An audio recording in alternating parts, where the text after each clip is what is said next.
Hello everyone, कैसे हो आप सब। आई होप आप सब अच्छे से होंगे।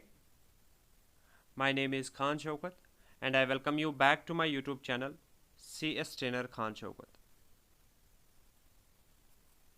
आज हम जनरल नॉलेज का प्रैक्टिस सेट 2 करेंगे और आज के लेक्चर में हम फिर से एमसीक्यूज़ करेंगे रिगार्डिंग द इंटरनेशनल ऑर्गेनाइजेशंस। ये इस टॉपिक के रिलेटेड हमारा सेकंड पार्ट रहेगा।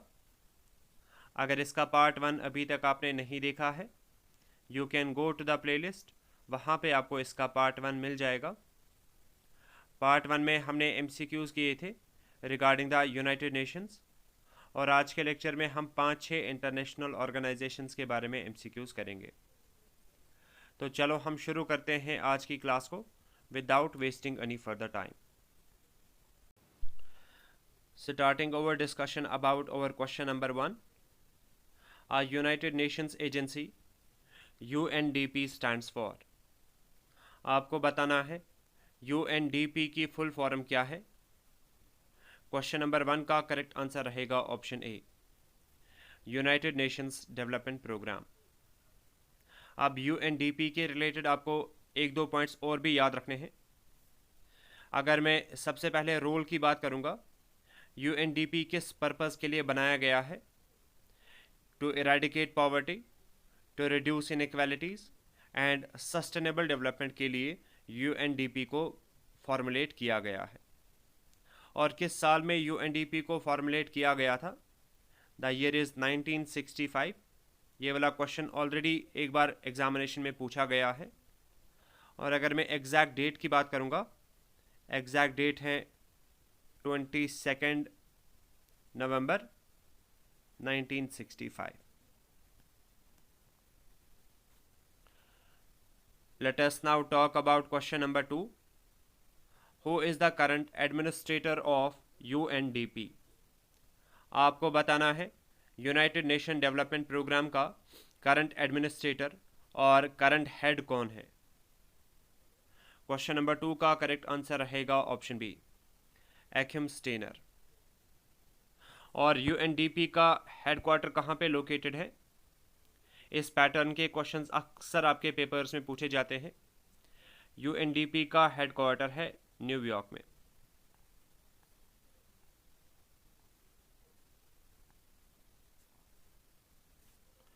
नेक्स्ट क्वेश्चन पे चलते हैं। Where is the headquarter of the United Nations environment programme? आपको बताना है यूनाइटेड नेशन एनवायरनमेंट प्रोग्राम, जिसको हम शॉर्ट में UNEP पढ़ते हैं, इसका हेडक्वार्टर कहाँ पे लोकेटेड है। क्वेश्चन नंबर 3 का करेक्ट आंसर रहेगा ऑप्शन बी, नैरोबी। और नैरोबी कहाँ पे पड़ता है? It is in Kenya. और UNEP का रोल क्या है? इसको किस पर्पस के लिए बनाया गया है? इसका काम है लोगों को एजुकेट करना, फैसिलिटेट करना wise use and sustainable development of global environment.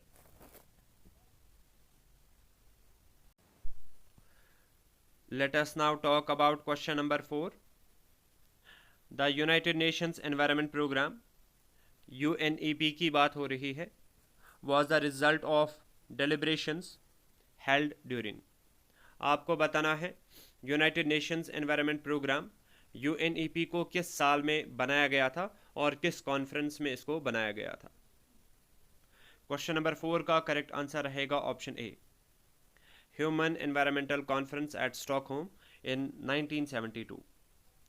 तो ये एक दो पॉइंट्स आपको याद रखने हैं।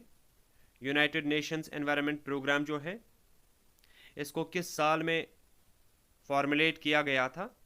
Year is 1972। और ये जो कॉन्फ्रेंस हुई थी जहाँ पे UNEP को फॉर्मुलेट किया गया था, वो कहाँ पे हुई थी? स्टॉकहोम में। और स्टॉकहोम कहाँ पे पड़ता है? It is in Sweden. और ये जो कॉन्फ्रेंस हुई थी, अगर मैं इसके एग्जैक्ट डेट की बात करूँगा, ये कॉन्फ्रेंस हुई थी फ्रॉम 5th to 16th जून 1972। ठीक है, दैट इज़ वाई आपको बहुत सारे वेबसाइट्स पे डेटा मिलेगा। जो UNEP है, इसको फॉर्मुलेट किस डेट पे किया गया है? 5th जून, क्योंकि इसी डेट को ये कॉन्फ्रेंस स्टार्ट हुई थी 1972। अगर हम बाकी ऑप्शंस की यहाँ पे बात करेंगे, ये एनवायरनमेंट का टॉपिक है, यहाँ पे थोड़ा थोड़ा अगर हम डिस्कस करेंगे। Firstly if I talk about earth summit. Earth summit जो है इसको UNCED भी बोला जाता है, यानी कि United nation conference on environment and development. ये किस साल में हुई थी? 1992 में। आई होप आपको ये पता होगी। मॉन्ट्रियल प्रोटोकॉल की अगर मैं बात करूँगा, ये 1987 में लाया था ये प्रोटोकॉल। किस पर्पज़ के लिए? ओजोन लेयर को प्रोटेक्ट करने के लिए। लाइकवाइज अगर मैं क्योटो प्रोटोकॉल की बात करूँगा, इसको किस पर्पज़ के लिए लाया गया था? To reduce green house gases emission. Next question के बारे में बात कर लेते हैं। Where is the headquarter of UNFPA located? आपको बताना है UNFPA का हेडक्वार्टर कहाँ पे लोकेटेड है। क्वेश्चन नंबर 5 का करेक्ट आंसर रहेगा ऑप्शन डी, न्यूयॉर्क। अब सबसे ज़्यादा इंपॉर्टेंट यहाँ पे क्या है? UNFPA की फुल फॉर्म। आप एग्जामिनेशन में कंफ्यूज हो सकते हो अगर आपको इसकी फुल फॉर्म नहीं पता होगी, तो इसकी फुल फॉर्म भी आप याद रख लेना। United Nations population, United Nations population fund. So this is the full form of UNFPA। और ये किस साल में बनाया गया था? UNFPA was formulated in the year 1969। और रोल क्या है UNFPA का? ये यूनाइटेड नेशन की एक लीड एजेंसी है for delivering a world where every pregnancy is wanted, every birth is safe and every young person's potential is fulfilled. Next question के बारे में बात कर लेते हैं। Which of the following cities is the headquarter of United Nations habitat? आपको बताना है UN हैबिटेट का हेडक्वार्टर किस सिटी में लोकेटेड है। क्वेश्चन नंबर 6 का करेक्ट आंसर रहेगा ऑप्शन सी, नायरोबी। और ये जो यूनाइटेड नेशन हैबिटेट है, ये यूनाइटेड नेशन का ह्यूमन सेटलमेंट प्रोग्राम है। ह्यूमन सेटलमेंट प्रोग्राम, जो कि किस पर्पस के लिए बनाया गया था? To promote socially and economically sustainable human settlements and achieve adequate shelter for all. और ये जो UN हैबिटेट है, इसको 1978 में बनाया गया था। नेक्स्ट क्वेश्चन के बारे में बात कर लेते हैं। With reference to the role of UN habitat in the United Nations program working towards a better urban future, which of the following statements are correct? आपको बताना है from the given two options, from the given two statements regarding the UN habitat, इनमें से कौन सा statement true है। अगर मैं पहले स्टेटमेंट की बात करूंगा, United Nation habitat has been mandated by the United Nations general assembly to promote socially and economically sustainable towns and cities and to provide adequate shelter for all। ये बिल्कुल सही स्टेटमेंट है रिगार्डिंग द UN हैबिटेट। दूसरे statement की अगर मैं बात करूंगा, UN habitat contributes to the overall objective of the United Nations system to reduce poverty and to promote access to safe drinking water and basic sanitation। ये वाला भी बिल्कुल सही स्टेटमेंट है। सो क्वेश्चन नंबर 7 का करेक्ट आंसर रहेगा option C, both first and second are correct regarding the UN habitat. Next question के बारे में बात कर लेते हैं। What is the full form of UNICEF? आपको बताना है यूनिसेफ की फुल फॉर्म क्या है। क्वेश्चन नंबर 8 का जो करेक्ट आंसर रहेगा that will be option A, United Nations international children's emergency fund. फिर अगर हम कुछ और इम्पोर्टेंट पॉइंट्स के बारे में यहाँ पे डिस्कस करेंगे, यूनिसेफ का हेडक्वार्टर कहाँ पे लोकेटेड है? It is in New York. और यूनिसेफ को किस पर्पस के लिए बनाया गया है, यूनिसेफ का रोल क्या है? इसके 2-3 रोल्स हैं, जैसे सेव चिल्ड्रंस लाइव्स, ये है एक रोल यूनिसेफ का। डिफेंड देयर राइट्स, वैसे ही to help them to fulfil their potential.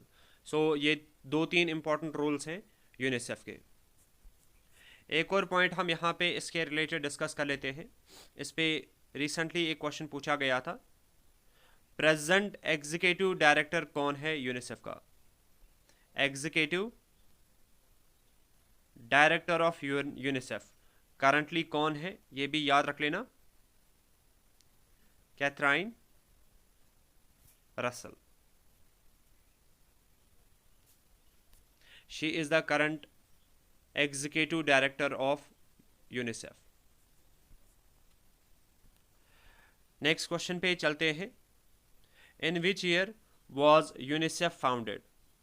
आपको बताना है यूनिसेफ को किस साल में बनाया गया था। क्वेश्चन नंबर 9 का करेक्ट आंसर रहेगा option A, 1946।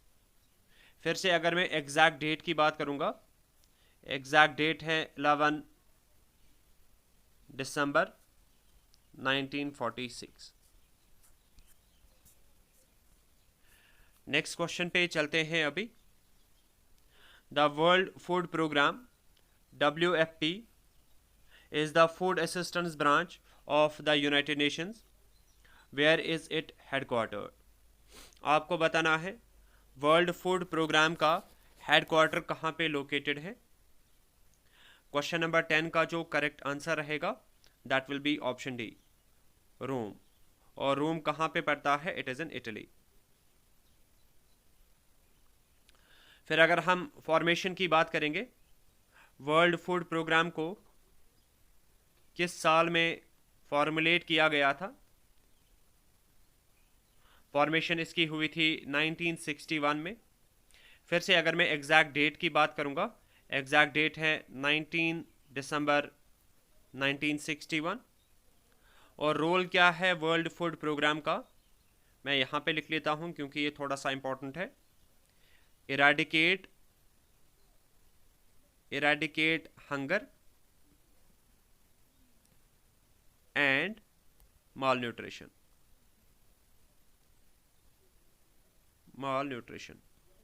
So this is the major role of World Food Program to eradicate hunger and malnutrition. फिर से एक क्वेश्चन आपके लिए, अगर आपसे एग्जामिनेशन में पूछा जाएगा करंट एग्जीक्यूटिव डायरेक्टर कौन है वर्ल्ड फूड प्रोग्राम का, executive director of world food programme, तो वो कौन है? ये भी आप याद रखना, सिंडे मैकेन। ठीक है, तो आई होप आपको आज के सारे क्वेश्चंस अच्छे से समझ में आ गए होंगे। इन केस आपको अगर कहीं पे कोई भी डाउट आता है वो आप मुझे कमेंट सेक्शन में मेंशन करके बता सकते हो। Hope you like the lecture. अगर अच्छा लगा do hit the like button and share it with your friends. अगर आपको आज के लेक्चर की PDF चाहिए होगी, आप टेलीग्राम चैनल को ज्वाइन कर सकते हो, वहाँ पे आपको इसकी PDF मिल जाएगी। मिलते हैं अब अपने नेक्स्ट लेक्चर में, जिसमें हम बाकी इंटरनेशनल ऑर्गेनाइजेशंस को कंप्लीट करेंगे।